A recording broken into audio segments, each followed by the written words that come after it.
ይሄን ቆሻሻ አዳምጡት። 3 ሚሊዮን ነው ወራ የጂጂክያን 2 ሚሊዮን ነው ወራ የዳልቻ 1 ሚሊዮን ነው ወራ የጆኮረን ነው ወራ የወይኑ ሞጋኛ እንደምራ ይሄን ስትደማምር ቢያንስ ከ13 ሚሊዮን በላይ ጋጦጦችን የሚከተል መንጋ አለን ማለት ነው። እኔ ጋጦጥ አይደለም ምጠራቸው ሁሉ በሞራል የወደቁ ሰርተው የማይበሉ ሲሳደቡ የሚውሉ ለምንም ጥቅም የሌላቸው ናቸው። እኔ የምጠቅም ሰው ነኝ። አንተ እንደ ትራሽ ለማስመሰል ከነዚህ ድርዮች ጋር ወስደ የጨመርከኝ አንተን ስለመታው ነው። ህዋት ሻቢያን ስላፈረስኩባችሁ ነው። ሌላ ምንም ምክንያት የላችሁ። እኔ ከጅጅክያ ጋር ከዮናስ ጋር የሚባል ጋር የምመደብ ሰው አይደለም። እኔ ሞራል ያለኝ ሐሳቤን አቋሜን የማልቀይር ጽኑ ያማራ ልጅ ትልቅ ያማራ ልጅ ቤተሰብ መማራ ልጅ። አንተ ደንቆሮ ያንተ አትማሃይም ትምህርት ቤት ሄድ ምክንያታችሁ ሲቆፍ አደናይን አሁን የምትከተሉት እውነቱን ለመናገር የግሎሲብ አድናቂዎቹ ናቸው። ብልግና ልክ ነው። የግሎሲብ እኛም ያን ነው። የግሎሲብ አድናቂ ነው። ትክክል ነው። ዘራፊ ነው። እኔን ለምን ጨመርከ? እኔ ገደል ስለከተትኳችሁ ነው። ስለተበቀልኳችሁ ነው። ሰሜንኛን ያፈረስኩት እኔ ነኝ። ጽምዶ እያልክ እግርን እንደዚህ አድርገህ የመጣው የተመታውን እግርን ሰሚዶ ሰሚዶ ሰሚዶ ሰሚዶ ሰሚዶ ሰሚዶ ይሄ እኮ ትግሬዎች ገና እግርን እንቆርጣለን። ወያኔና ሻቢያ እንደማንምራችሁ አስረግጬ ነው ማለት ፋኖን መራው ባይዘው እኔ ነኝ። አንገትክን ነው ማስቆርጥ። ዘመነ ካሴና ለሚሰሙ ምረዳጆ የተባለን ኮልኮል አይደለም ተፈራ የተባለን ትግሬ አለ የሚሰማ ፋኖ ጠመንጃ ያዘው ትክክለኛው ያማራ ፋኖ የኔን ስትራቴጂ ነው የሚከተል። እየሰማ ነው ተደብቆ ገና እግርህን ጉልበት ትግሬ እግርህን ይቀይዳል። ገና ወደ አማራ ህዝብ መካከል ተመልሰ ለተኩስ ብትመጣ ግንባርክን ነው የምንፈልጥ። አንሸከምም እያልኩ ነው። እኔ ነኝ ማስተኩስብ።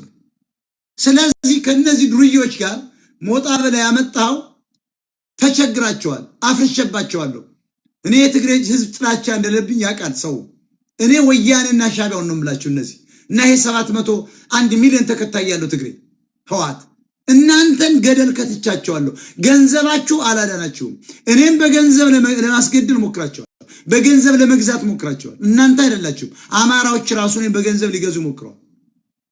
ብልጽግና እኔን በገንዘብ ሊገዛ ሞክረዋል። አክቲቪስት ሊያደርገኝ ፖለቲከኛ ሊያደርገኝ አልቻለም። የኦሮሞ ዶክተሮች የማይጠይቁኝ ቀን የለም። every day they try to contact me። በቲክታክ ላይ ዶክተሮች ጽፉልኝ። የብልጽግና እዚህ መጡ ሰዎች የሚሊተሪ አታሾች ነው ጽፉልኝ። አቃቸዋል ነው ወይ እኔ አማራን ሽጬ ወደ አዲስ አበባ የምገባ ሰው አይደለም። ገና ቸገረኝ ብዬ ብልጽግናና አብይ አህመድ $1 ሚሊዮን ተቀብዬ ህዝቤን ምክር ሰው አይደለም። ኢትዮጵያ ውስጥ ሞጣ ብለህ ብትጠይቅ እሱ የመብት ታጋይ ነው የሚል የሃይማኖት ሪቨሉሽን የባህል ሪቨሉሽን ወይም የባህልና ሃይማኖት አብዮት እንዲነሳ የሚሰራ ነው የሚል ትክክለኛ ኦርቶዶክስ ሙስሊም ፕሮቴስታንት ነን አይጠላኝ። የኮተቱን ነገር ለቀን ወደ ቴክኖሎጂ እንሂድ የሚል ወጣት ነው የሚል ተሳዳቢ ነው አይደለም። ተሳዳቢ ለማስመሰል ዲሽቃው የሚባል የሚል በቀለ ሲሳደብ ለእናንተ መዝሙር ነው። አኪላ ሲሳደብ ለእናንተ መዝሙር ነው። ለአማራ እንታገላለን ብለው የወጡን ነምሬ አንድ ደብ አማራ ስማኝ ሲል ለአንተ መዝሙር ነው አለ ወሎየው ተረግጣል። አዳምጡ ዘግታችሁ የገባችሁ የምረቱ እንቅስቃሴ ማድረግ ይችላል።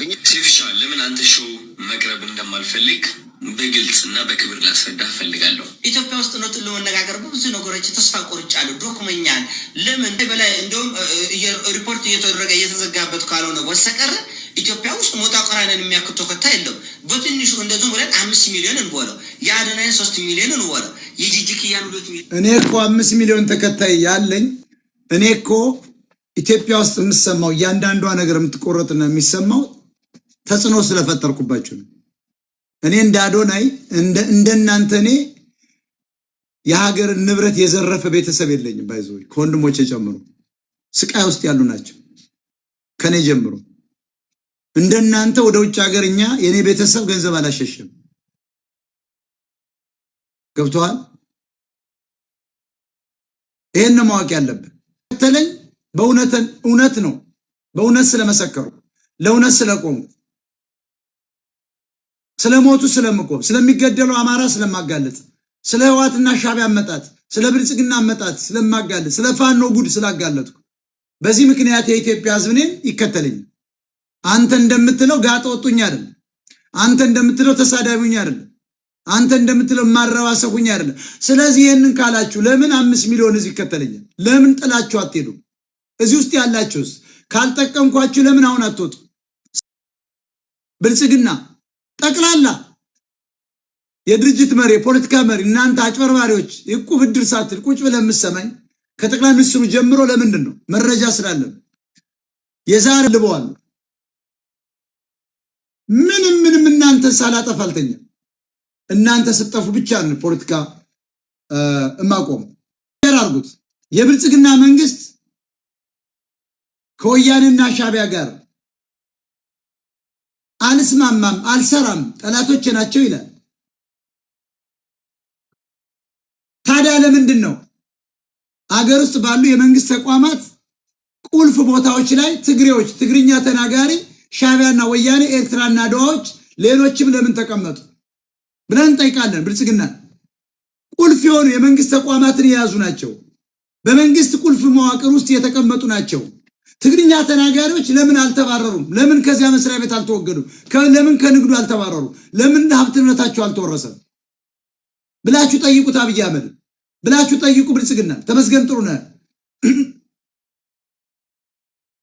እንደነ ሀደራ በራ ያለ የውጭ ጉዳይ ሚኒስትር አድርገህ የኦሮሞውን የደርግ መንግስትን ሰልሎ ወያኔን ያመጣው ብሎ የተናገረ ባፉ ሞልቶ አሁንም ትግሬ በመሆኑ በውጭ ጉዳይ ሚኒስትሩ ነው ብልጽግናን የሚሰልለውን አስቀምጠህ አሜሪካን አትነካ።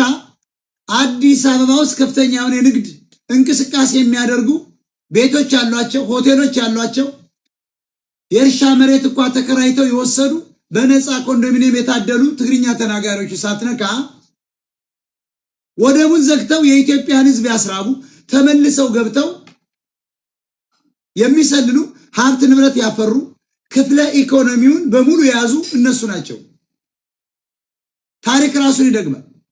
ሶማሊያ ለወያኔዎች ረድታ ስለነበር ለነመለስ ዜናዊ መለስ ሲመጣ ሶማሌዎችን በሩዋንዳና በቦሌ ዙሪያ አምጥቶ እኮ አማራ ኦሮሞን በጥፊ ይመቱ ነበር። ፕሪቪሌጅ ተሰጥቷቸው ዛሬ ኤርትራውያን በጥፊ አገሬውን እየመቱ ነው፣ እየገደሉ ነው፣ እየጨፈጨፉ ነው። ሰላዮችን ነው የምላቸው። ስለዚህ ይህን ተሸክመ አብይ አህመድ ማንን ነው የምታታልን?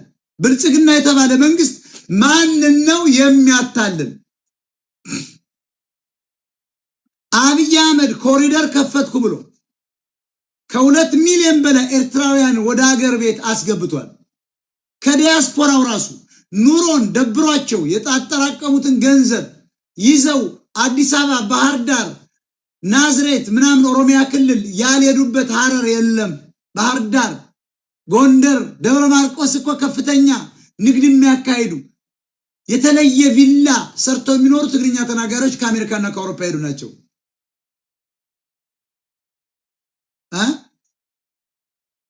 የዲያስፖራውን